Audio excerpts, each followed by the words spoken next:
Hey everyone, welcome back. And today's topic might be a little controversial. I want to talk about the differences between MBTI and Big Five and why I think that MBTI is the far more practical tool for most people, especially people who aren't involved in psychology research. As someone who is involved in psychology research and has worked with both MBTI and Big Five, I think there's a large divide in what psychologists and people who work in research see when it comes to personality models and what the average person sees and what they're attempting to get out of these systems. So that's what I want to talk about today. Let's get into it.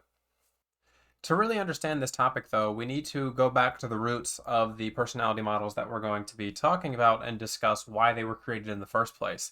So there's going to be Big Five and MBTI, but we also need to briefly talk about Jung. So when Jung created his personality types, not the 16 MBTI types, because he technically didn't make those personality types, he created the things that became those. He had been working with lots of people across, his entire life, and he was mainly just noting down the patterns of personality that he thought were consistent across his patients and clients and just people in life. And he gave a lot of reasonings for this in the book Psychological Types, and you can read the first 9 or so chapters to understand how he came to these conclusions. But to him, it wasn't meant for any sort of research. It wasn't meant to be used in any sort of like laboratory, that sort of thing.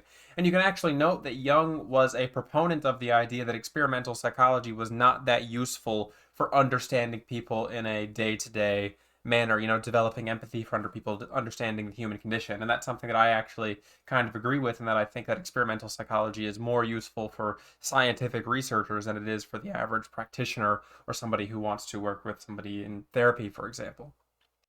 MBTI was different because it was built up from the ground up with application in mind. Jung originally did his personality types and his cognitive functions, these sorts of things, and then the Briggs duo came along, and when they saw these, they were like, wow, there's a lot of good groundwork here. This can be used for really realistic reasons. Like, this can be applied to general psychology and help people understand each other. And, that's kind of the reason that gifts differing was written and that the Myers-Briggs system in general was created. If you actually look at the symbol of the Myers-Briggs Foundation, it's four hands coming together, and this is supposed to represent the four personality preferences or temperaments coming together in unison. And that's why in gifts differing, there's a lot of writing and stuff on how types can communicate with each other, how parents can get along with children, spouses with the other person, these sorts of things, because MBTI inherently was not built for research either. The research with MBTI existed to support the application aspect of the personality assessment or model, whereas it's the opposite if you look at something like Big Five, which we're going to get into in just a second.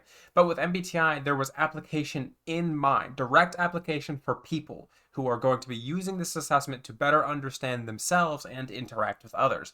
And this is not something that we're going to see with the Big Five because it was built for an entirely different reason.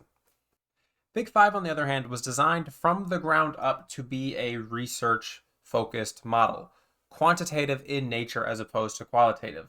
And what that essentially means is that it wanted to measure how much of specific personality traits people had, and then be able to compare that to, say, for example, other people or other groups statistically, with scientific, rigorous quality.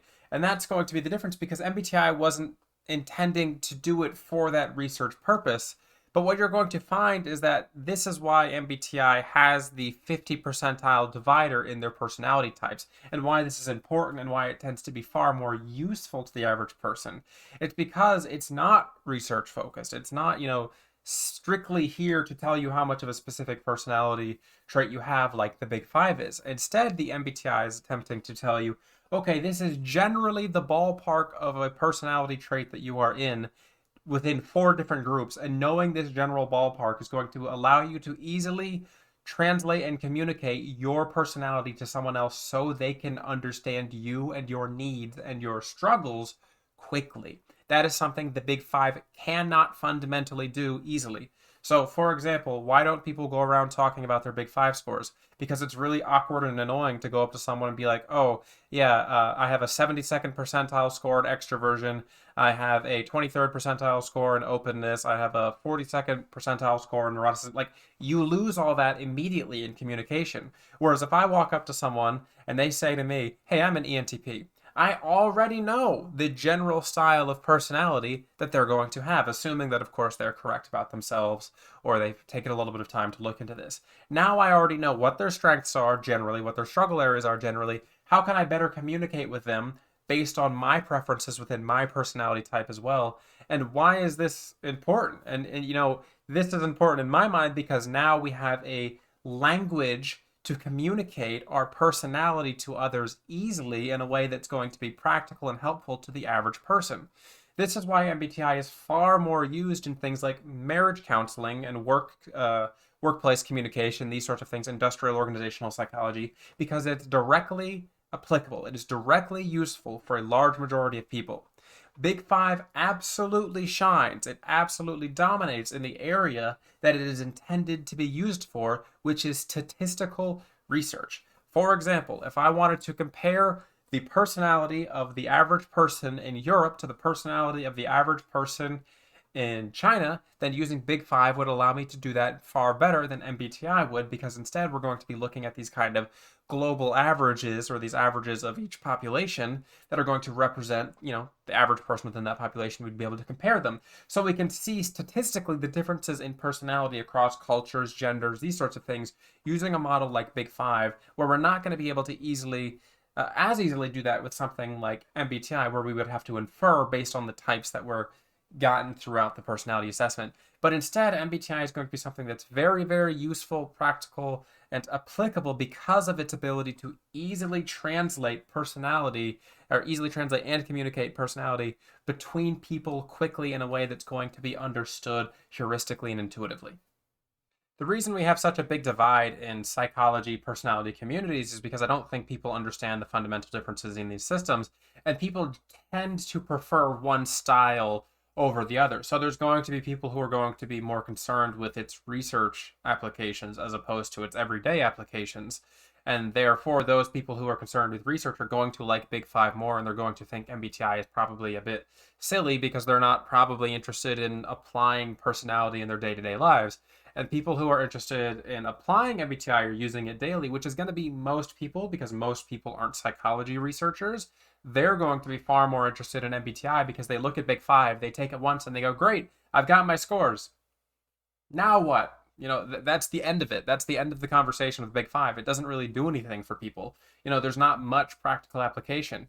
Now, people like Jordan Peterson did their own model where they attempted to kind of expand upon Big Five by adding descriptors and kind of types within each of the scores, but that is something that's a different conversation because right now we're talking about the traditional Big Five personality system.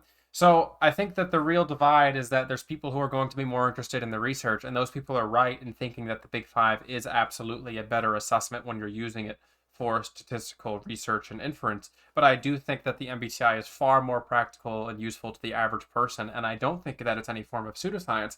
And I think that the people who think it's pseudoscience, one, haven't looked really into the history of the MBTI or its research, because the MBTI has been peer reviewed. Like, it's not like it just suddenly showed up and it's like a zodiac test. I mean, there's literally dozens and dozens and dozens of peer reviews, and there's meta reviews and like statistical analysis comparing and contrasting MBTI to other things.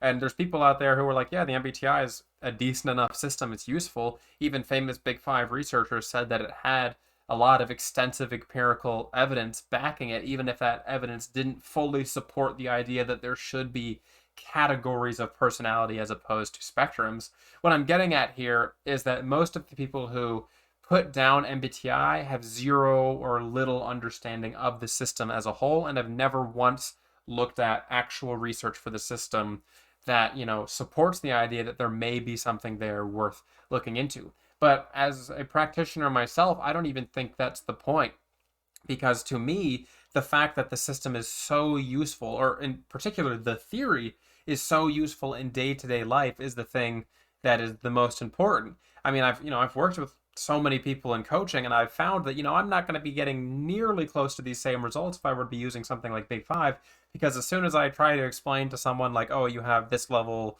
or this score in this category, what does that mean for you? Like, you really lose all of the practical application, because now you don't have a concise language to discuss personality to the person that you're trying to help, whereas you get that super easily with MBTI. And to give another example, if someone comes to me and they're like, I'm this type and I'm struggling to communicate with this type who is either my spouse, partner, or whatever, I can compare and contrast the direct differences between those two personality types within the theory and give them practical, realistic advice that is going to be generally helpful to them.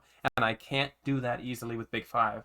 And that's going to be, in my opinion, the main reason why MBTI will always be more useful than Big Five to most people who are not in the realm of statistical psychological research. If you are a psychology researcher and you're working with statistics and inferences, great. Big Five is going to be extremely useful to you because that's what that's what its intended purpose is. But MBTI is not that, and it was not intended for that purpose. And I would argue that the research in MBTI only exists to kind of give the system some sort of backbone, and that its practical application was the point. And I think that if you read the book Gifts Differing, which is in and of itself not a very scientific book, you're going to get a lot more useful information than if you read the MBTI manual, which is just like, just like statistics and numbers talking about the MBTI and kind of these basic descriptions. So that's my point here, is I think that MBTI is more useful than Big Five for a huge majority of people, but the Big Five, yes, is a far more scientifically rigorous model.